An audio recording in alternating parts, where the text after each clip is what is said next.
அன்று ஞாயிற்றுக்கிழமை என்பதால் அனைவரும் வீட்டில் ஒன்றாக அமர்ந்து காலை உணவை சாப்பிட ஆரம்பிக்க அப்பொழுது ஆதி அவனது அறையிலிருந்து கீழே இறங்கி வந்தான். அவன் சாப்பிட்டு முடிக்கட்டும் என்று காத்திருந்தவர்கள் பின்பு அவன் சாப்பிட்டு முடித்ததும் எழுந்து செல்ல பார்க்க அப்பொழுது யசோதா அவனை தடுத்து நிறுத்தினார். ஆதி, ஒரு நிமிஷம் இரு, உன்கிட்ட ஒரு முக்கியமான விஷயம் பேசணும். இப்போ டைம் இல்ல, அப்புறமா பேசிக்கலாமே. இன்னைக்கு சண்டேப்பா, நீ வேலைக்கும் போகல. அப்படி இருக்கும் பொழுது அட்லீஸ்ட் இந்த விஷயத்த இப்பவே பேசலாமே. மத்த டைம்ல உன்கிட்ட பேசக்கூட முடியாதுல்ல. சரியத்த, எதா இருந்தாலும் ஷார்ட்டா சட்டுன்னு சொல்லி முடிங்க. இந்த வளவலன்னு இழுத்து பேசுறதெல்லாம் எனக்கு பிடிக்காது. இந்த விஷயத்த சொல்ல போறது நான் இல்ல, உன்னோட அப்பாவும் அம்மாவும் தான். ஏன், அவங்களுக்கு என்ன நீங்க மவுத் பீஸா? அவங்களே டைரக்டா என்கிட்ட சொல்ல மாட்டாங்களா? அவங்க தான் சொல்றதா இருந்துச்சு. நான் தான் உன்னை அதுக்குள்ள தடுத்து நிறுத்தினேன்.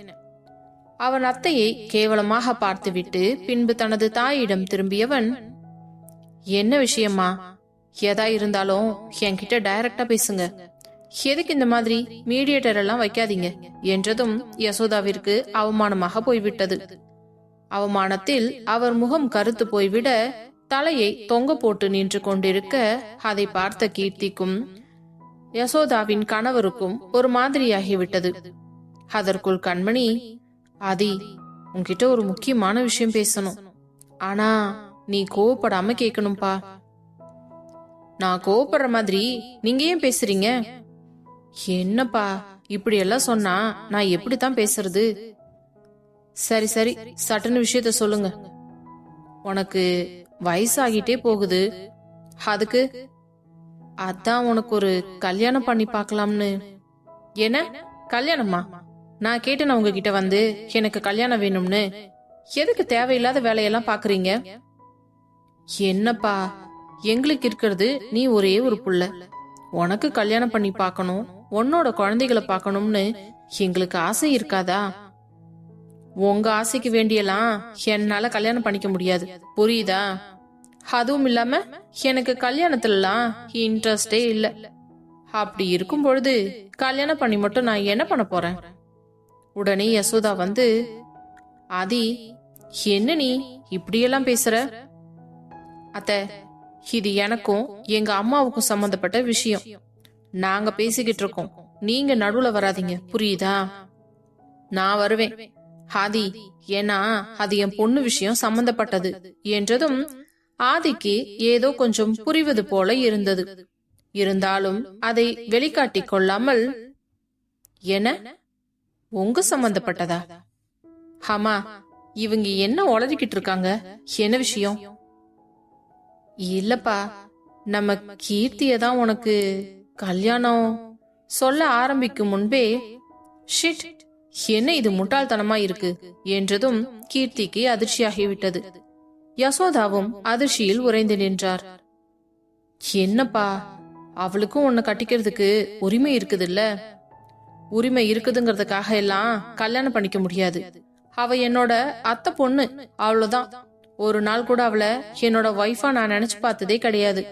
அப்படி ஒரு இன்ட்ரெஸ்டுமே எனக்கு அவ மேல கிடையாது என்று கூற கீர்த்திக்கு கண்களே கலங்கிவிட்டது. யசோதாவின் கண்கள் கோவத்தில் சிவந்து கொண்டிருந்தது.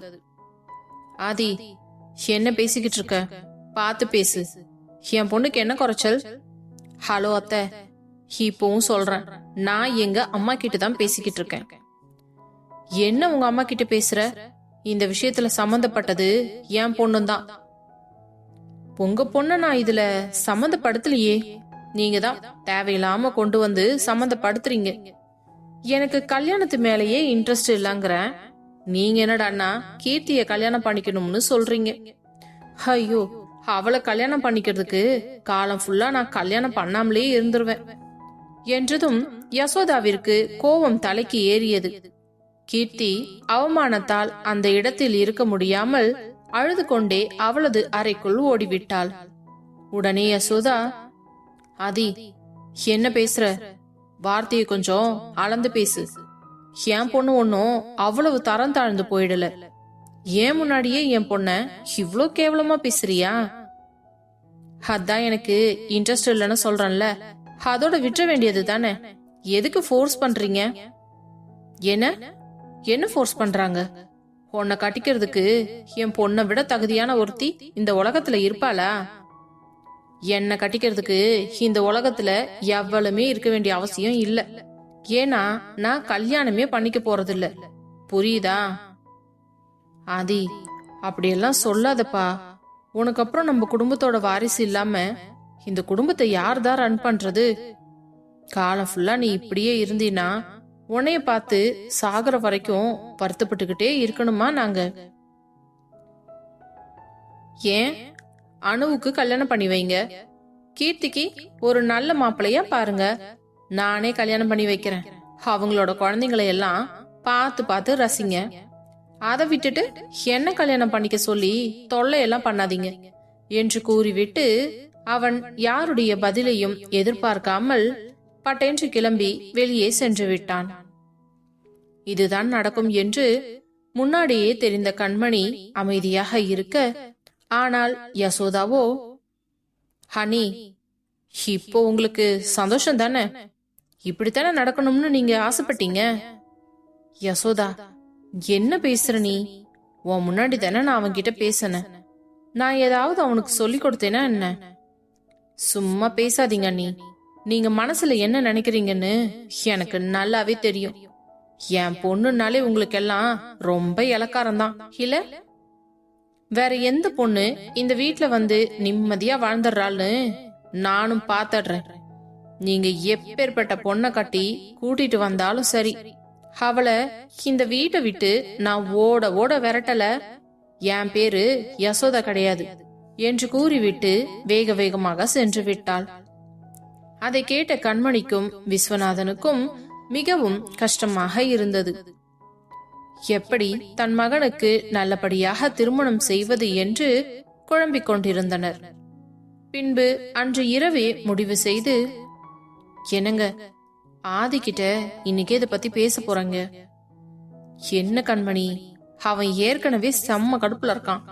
திரும்ப போய் பேசினா ஏதாவது பிரச்சனை ஆகிடும். பரவாயில்லங்க, என்ன ஆனாலும் நான் இன்னைக்கு பேசியே தீரணும் என்று கூறியவர் அவனின் வரவுக்காக காத்து கொண்டிருந்தார். பிறகு இரவு லேட்டாக வந்தவன் நேராக தன்னுடைய அறைக்கு செல்ல, இங்கு வைத்து பேச வேண்டாம் என்று நினைத்தவர் அவன் பின்னாலேயே அவனது அறைக்கு சென்றார். அவன் உள்ளே நுழையவும் கதவை தட்டிவிட்டு மெதுவாக கதவை திறந்து கொண்டு உள்ளே சென்றவர், ஆதி, நான் உன் கூட கொஞ்சம் பேசணும்பா. அம்மா, நான் செம்ம டயர்ட்ல இருக்கேன். எனக்கு தூக்கம் வருது.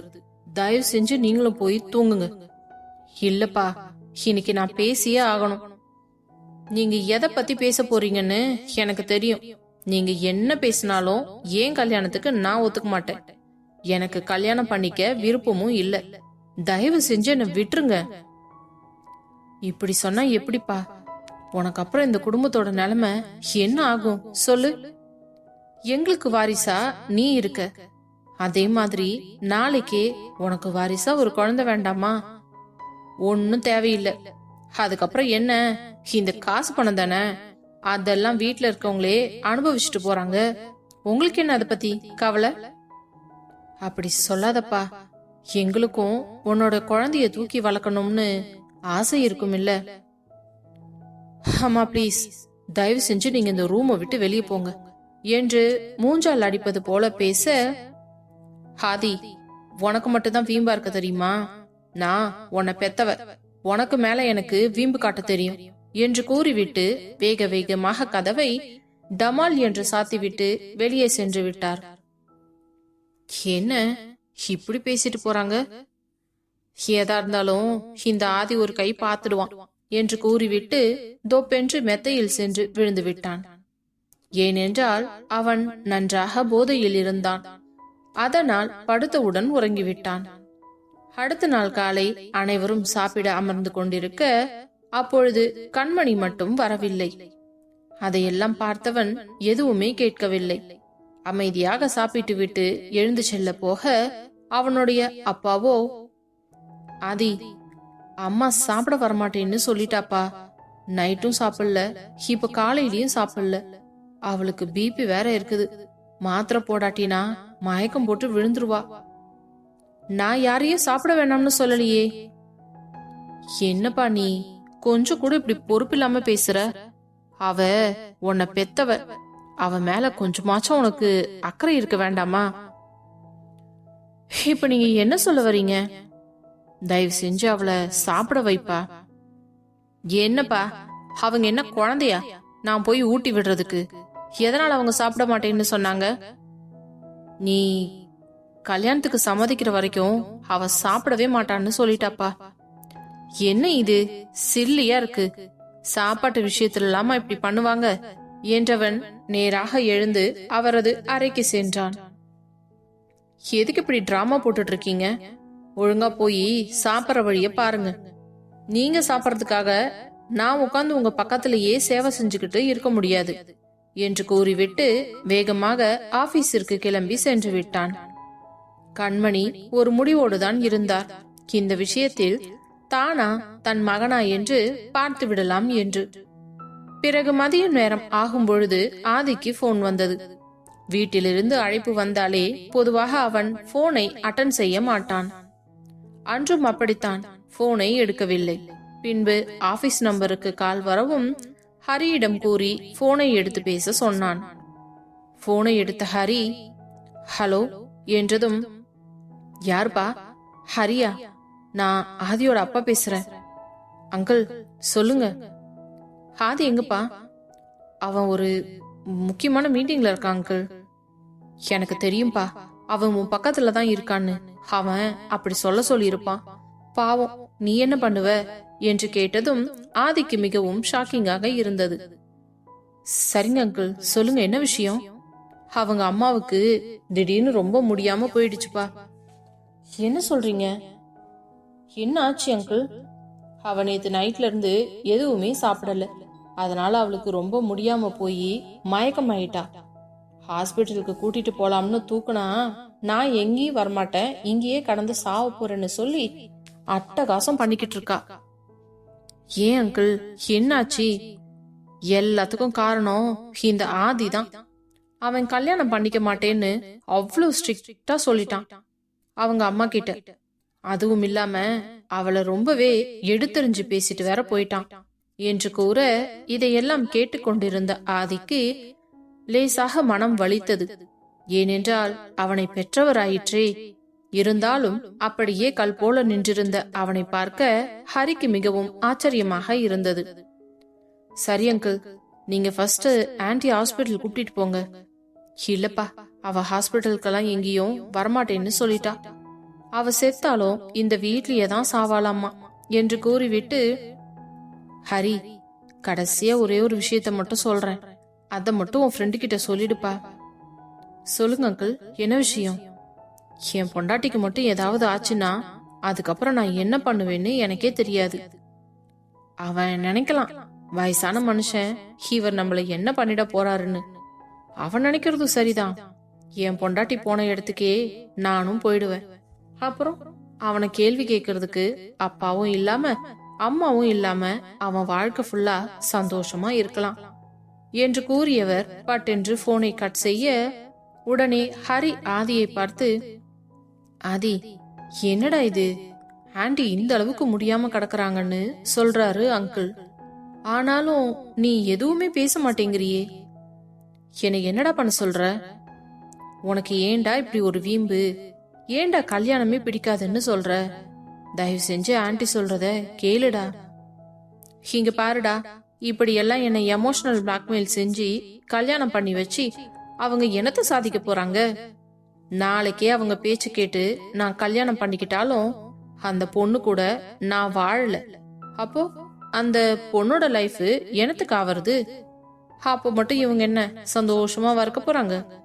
அப்பவும் என்ன அந்த பொண்ணு கூட சேர்ந்து வாழ சொல்லி ஃபோர்ஸ் பண்ணுவாங்க.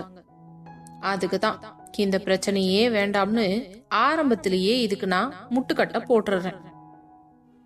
இல்ல ஆதி, எனக்கு என்னவோ பிரச்சனை ரொம்ப சீரியஸா போற மாதிரி இருக்கு.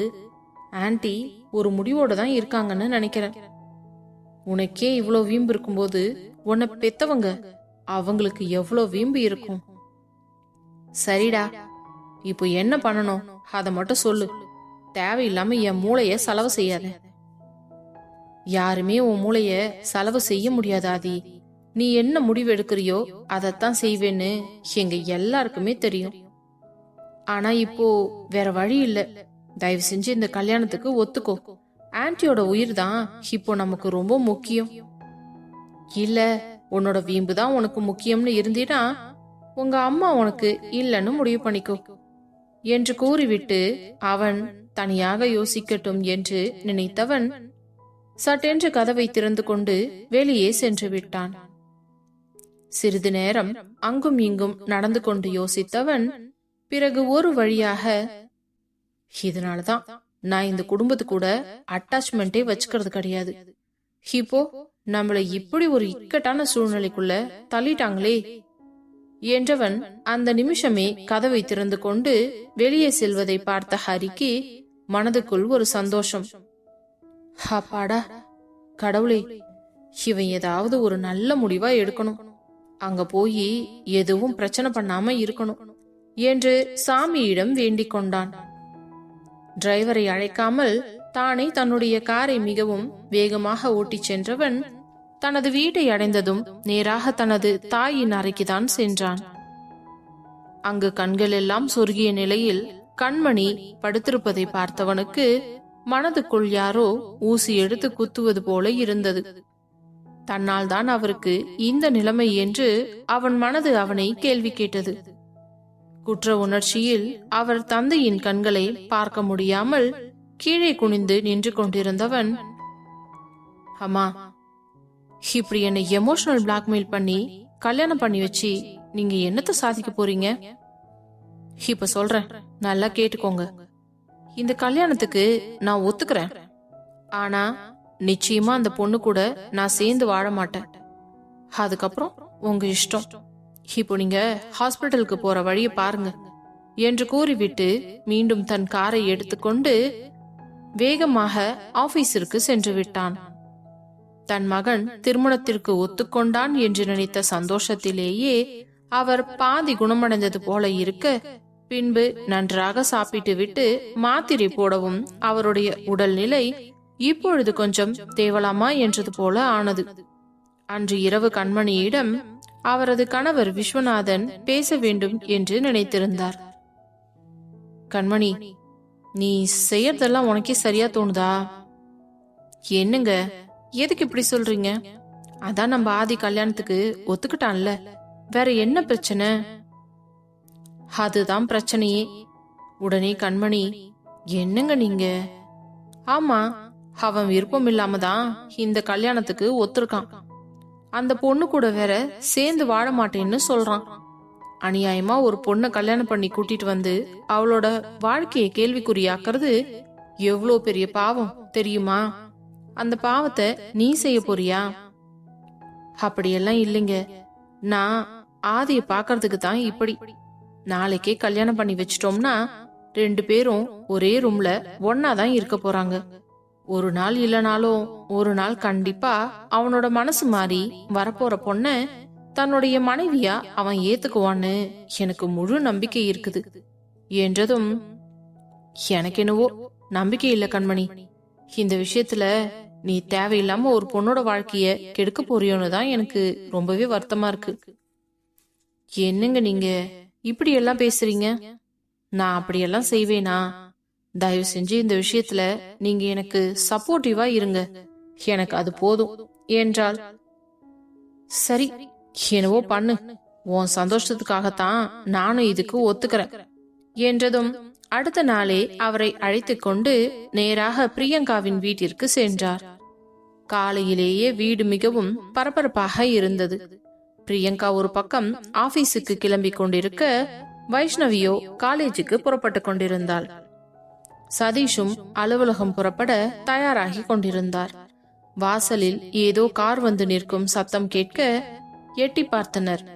அப்பொழுது அந்த விலை உயர்ந்த பிரம்மாண்ட காரில் இருந்து கண்மணியும் விஸ்வநாதனும் இறங்கி வாசலில் வந்து நிற்க, சதீஷும் கௌசல்யாவும் சென்று, யார் வேணும் உங்களுக்கு? யார பார்க்க வந்திருக்கீங்க? இது பிரியங்கா வீடு தானே? ஆமா, பிரியங்கா எங்க பொண்ணுதான். அப்போ நாங்க கரெக்டான அட்ரஸுக்கு தான் வந்திருக்கோம். சரி, நம்ம எதா இருந்தாலும் உள்ள போய் பேசலாமா என்றதும் இருவருக்கும் ஒரே குழப்பம். இருந்தாலும் வீடு தேடி வந்தவர்களை வாசலோடு பேசி அனுப்ப மனமில்லாததால் சரி உள்ள வாங்க என்று அவர்களை அழைத்து சென்று சோஃபாவில் அமர வைத்தனர். விஸ்வநாதனும் கண்மணியும் தன் கண்களாலேயே அந்த வீட்டை அளந்து முடித்தனர். சரி சொல்லுங்க, நீங்க யாரு? எதுக்கு எங்க பொண்ண பார்க்க வந்திருக்கீங்க? அதுவும் இல்லாம பிரியங்காவை பத்தி கேக்குறீங்க. ஒன்னும் பிரச்சனை இல்லையே. ஐயோ, என்னங்க நீங்க இப்படி எல்லாம் பேசுறீங்க? அதெல்லாம் ஒரு பிரச்சனையும் இல்ல என்று கூறியவர் அன்று கோவிலில் நடந்த மொத்த சம்பவத்தையும் அவர்களிடம் சொல்லி முடித்தார். அதை கேட்டவர்களுக்கு தன் மகளை நினைத்து மிகவும் பெருமையாக இருந்தது. சரிங்க, ஆனாலும் நீங்க இப்போ எதுக்காக அதெல்லாம் வீடு தேடி வந்து சொல்றீங்கன்னு நாங்க தெரிஞ்சுக்கலாமா என்று கேட்க, அப்பொழுது விஸ்வநாதனோ, அது ஒண்ணு இல்லைங்க, உங்க பொண்ண என்னைக்கு கோவில்ல பார்த்தாலோ அன்னைக்கே என் மனைவிக்கு ரொம்ப பிடிச்சு போச்சு. கட்டினா எங்க பையனுக்கு உங்க பொண்ணதான் கட்டணும்னு, பிரியங்கா தான் எங்க வீட்டுக்கு மருமகளா வரணும்னு அவ ரொம்பவே ஆசைப்பட்டு என்கிட்ட சொன்னான். அதான் இன்னைக்கே உங்க பொண்ணை பார்த்துட்டு இந்த கல்யாண விஷயத்தையும் பத்தி உங்ககிட்டயே பேசிட்டு போயிடலாம்னு வந்திருக்கோம் என்றதும் இருவருக்கும் தூக்கி வாரி போட்டது. என்ன நீங்க திடீர்னு இப்படி சொல்றீங்க?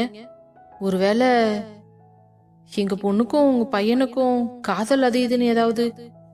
சேச்சே, அப்படியெல்லாம் எதுவுமே இல்லைங்க. இது வரைக்கும் 2 பேரும் ஒருத்தருக்கு ஒருத்தர் பாத்துக்கிட்டது கூட கிடையாது. அதான் சொல்றோமே, என் மனைவிக்கு உங்க பொண்ண ரொம்ப பிடிச்சிருச்சு. அதான் உங்ககிட்டயே டைரக்டா சம்பந்தம் பேசிட்டு போலாம்னு வந்துட்டோம் என்றதும் அவர்களுக்கு மிகவும் பதட்டமாகிவிட்டது. உடனே வாசலில் இருந்த காரை எட்டி பார்த்தவர்கள், என்னங்க உங்களை பார்த்தா ரொம்ப வசதியானவங்க மாதிரி இருக்கீங்க. நீங்க எப்படி இந்த மாதிரி ஒரு மிடில் கிளாஸ் ஃபேமிலியில பொண்ணு எடுப்பீங்க? நீங்க எதிர்பார்க்கிற அளவுக்கு வசதியா எங்க பொண்ண கல்யாணம் பண்ணி எல்லாம் கொடுக்க முடியாதுங்க. எங்க வசதிக்கு ஏத்த மாதிரி ஒரு மாப்பிள்ளையா பார்த்து சீர் செஞ்சு கல்யாணம் பண்ணி கொடுக்க முடியும், அவ்வளவுதான் என்றதும், என்னங்க நீங்க எங்க கிட்ட இல்லாத காசு பணமா? காசு பணத்துக்கெல்லாம் ஒரு குறையும் இல்ல. அதனால என் மருமக எதுவும் எடுத்துட்டு வந்துதான் அந்த வீட்டுல வச்சு வாழணும்னு ஒரு அவசியமும் கிடையாது. எனக்கு பிரியங்கா அவளை ரொம்ப பிடிச்சிருக்கு. அவளை நீங்க கல்யாணம் பண்ணி மட்டும் அனுப்புங்க. மத்தபடி என் சொந்த பொண்ணு மாதிரி அவளை அவ்வளவு சந்தோஷமா நான் பாத்துக்குவேன் என்று கூற, அதே நேரம் பிரியங்காவும் வைஷ்ணவியும் கீழே இறங்கி வந்தனர். அப்பொழுது வைஷ்ணவி பிரியங்காவிடம், அக்கா, யார் இவங்க 2 பேரும்? பார்க்கவே ரொம்ப பணக்காரவங்க மாதிரி இருக்காங்க. ஆமாண்டி, ஆனா இவங்கள நான் எங்கேயோ பார்த்திருக்கேன்.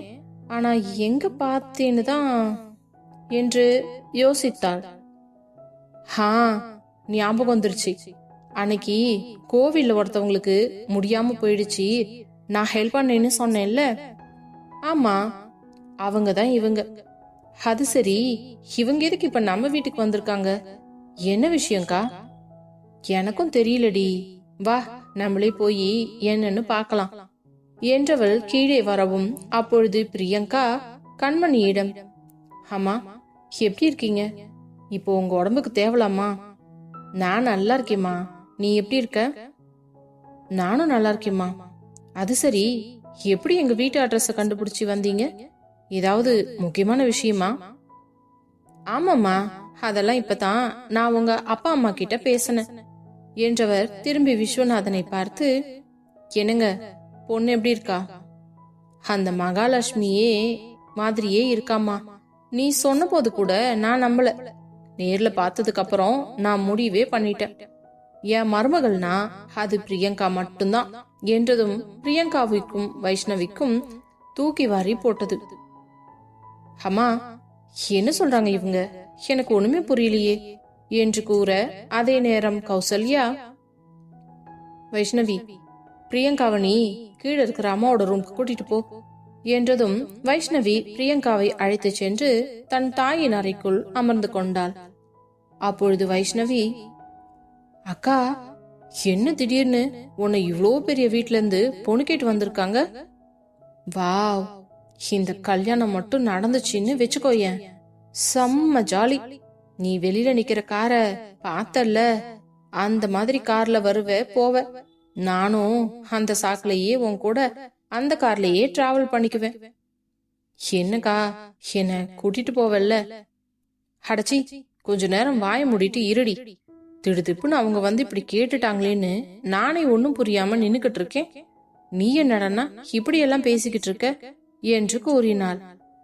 அதே நேரம் வெளியே கண்மணியும் விஸ்வநாதனும், இங்க பாருங்க, எங்களுக்கு இருக்கிறது ஒரே புள்ள. அவன் பேரு ஆதித்யவர்மா. எங்க ஃபேமிலி பிசினஸ அவன் தான் இப்போ பாத்துக்கிறான். எங்க வீட்ல நான், எங்க வீட்டுக்காரர் ஆதி, அப்புறம் என்னோட நாத்தனார், அவளோட வீட்டுக்காரர், அவங்களோட பொண்ணு, அதுக்கப்புறம் எங்க வீட்டுக்காரர் கூட பிறந்தவரு, அவரோட மனைவி, அவரோட பொண்ணு.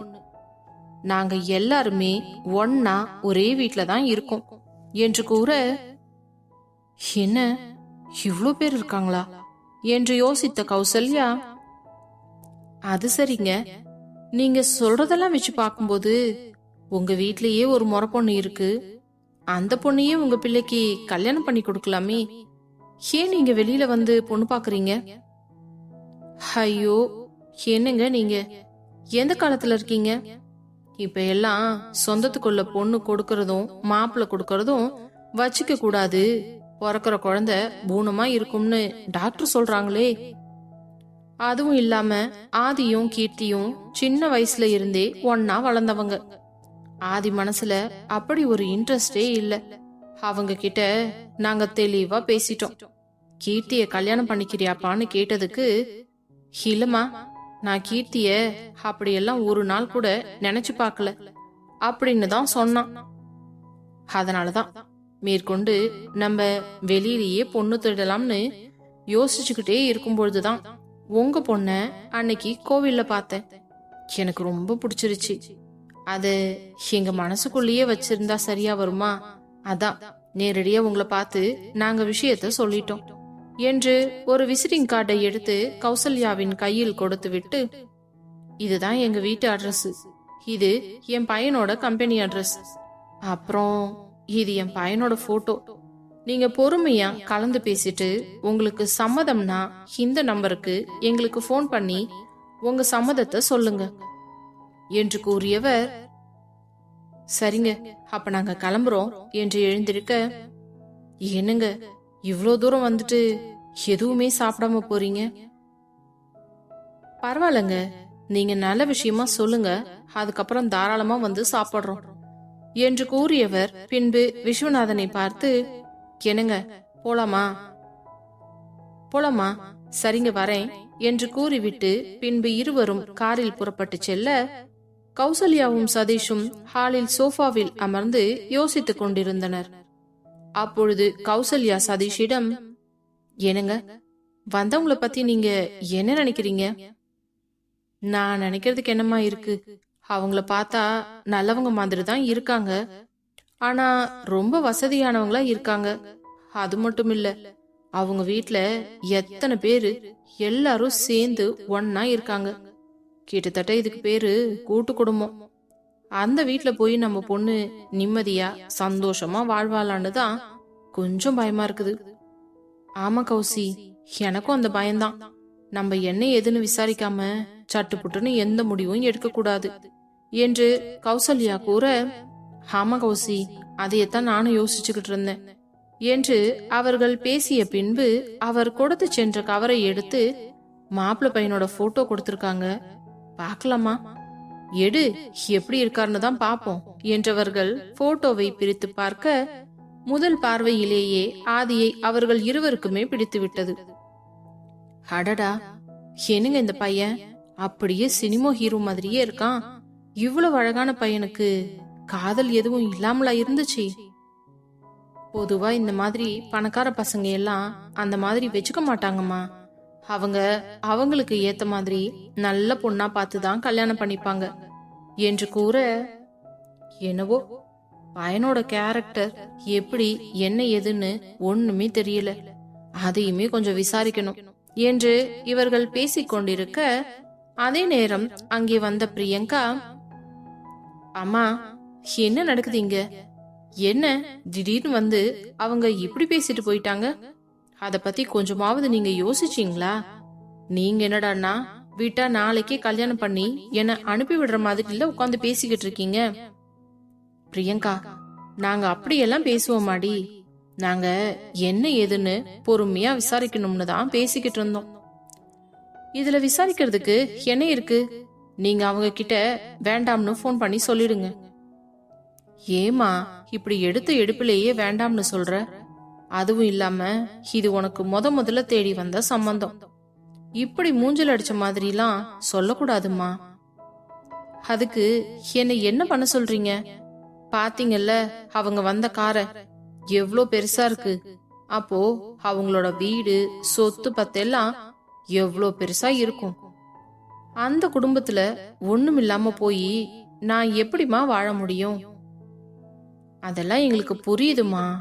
சப்போஸ் அவங்க ரொம்ப நல்லவங்களா இருந்து உன்னை தான் சொந்த பொண்ணு மாதிரி பாத்துக்கிட்டாங்கன்னா எனக்கு எதுவுமே வேண்டாமா. தயவு செஞ்சு இந்த பேச்சு இதோட விட்டுருங்க. நானே உங்ககிட்ட அதை பத்தி பேசணும்னு நினைச்சேன் என்று அவள் கூறவும் அதற்குள் சதீஷிற்கும் கௌசல்யாவிற்கும் மனதுக்குள் சுருக்கின்றது. ஒருவேளை தன் மகள் காதல் ஏதாவது செய்கிறாளோ என்று.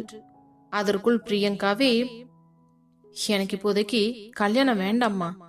ஃபர்ஸ்ட் வைஷு படிச்சு முடிக்கட்டும், அதுக்கப்புறம் தாராளமா நீங்க மாப்பிள்ள பாருங்க.